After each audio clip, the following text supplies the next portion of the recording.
Barchaga assalomu alaykum aziz do'stlar, yaxshimisizlar? Xonadoninglar tinchmi?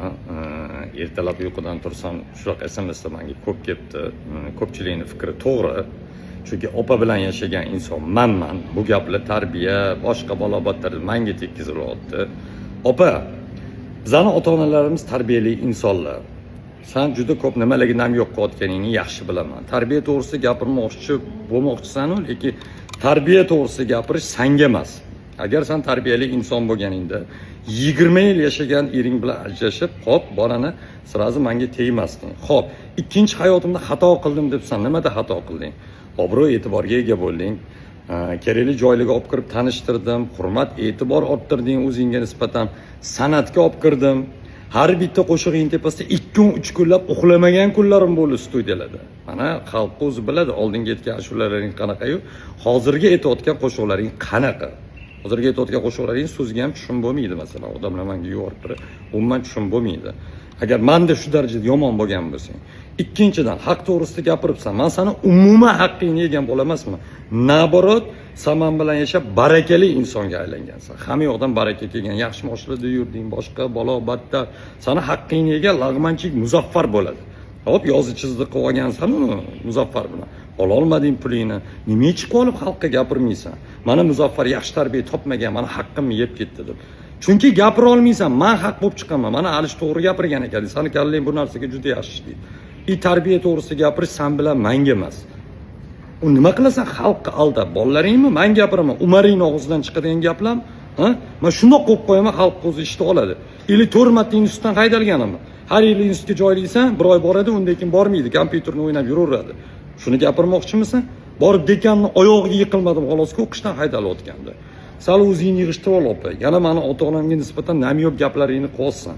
Bu safar lekin to'xtash yo'q, aytib qo'yaman. Hurmat, andisha qilib intervyuni ham oxirgi qismi shunaqa portlaydigan darajada ipoteka xizmati bilan mayli hay deb, qo'y, shuni qo'ymay turamiz deb turgan joyim edi. Hamma narsani perit faktim keltirib qo'yganman oxirgi qismida. Buni o'zing ham yaxshi bilasan. Yo 5 oy davomida tarbiya to'g'risida gapiradigan opa 5 oy davomida og'izlaridan chiqqan gaplarchi? Katta xotinni, 40 dan o'tgan xotinni. Ha? Nima demoqchisan sen? Kimga bir gap gapirib, manaqa, unaqa tarbiya. O'sha tarbiyali bola bo'lganim uchun ham seni mana shu ijtimoiy tarmoqda men haqorat qilganim yo'q biror marta opa. Sana og'zingdan 70 ga yaqin haqorat chiqdi. Shunda ham men senga indaganim yo'q. O'zingni yig'ishtirib olgan. Qarasho, sen bilan yashagan menman. O'sha bolalar bilan ham yashagan menman. Kim tarbiyali emasligini men bilaman. Aytibsan, stressga tushgan paytimda bolalarni alohida qilib turdim. Qanaqa? Biz birga yashagan paytimizda alohida qo'yilgan joy edi-ku.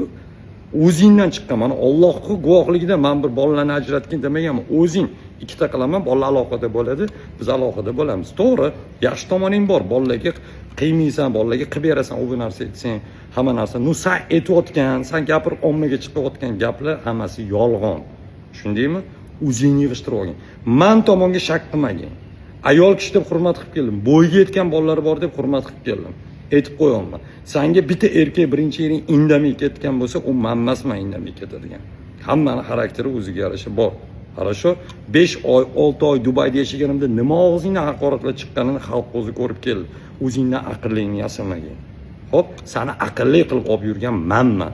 Mana oxirgi mana postingdan o'chirmay, to'g'ri, bizni ko'rib kelgan auditoriyamda orqaga qarasa hamma tushunib oladi o'zi. Sen o'zgarding, kiyimda, yurishda, san'atda, sahnaga chiqishda, boshqada hamma narsada o'zgarding men bilan yashab.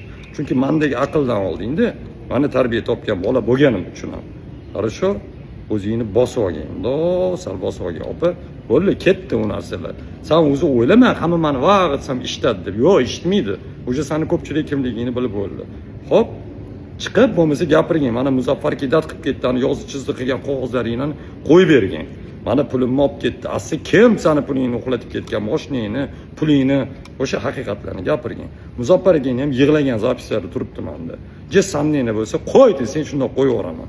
Qarasho, shunchalik tarbiyali inson ekansiz, birovga ozor berish kerak emas ekan. Muzaffar bilan birga bo'lgan paytingizda Toshkentdaligimda bundan 6 oy, 7 oy oldin Dubayga ketgunimcha nima podstavalar qilmoqchi bo'lding menga 2 oy? Nimalar qilmoqchi bo'lding?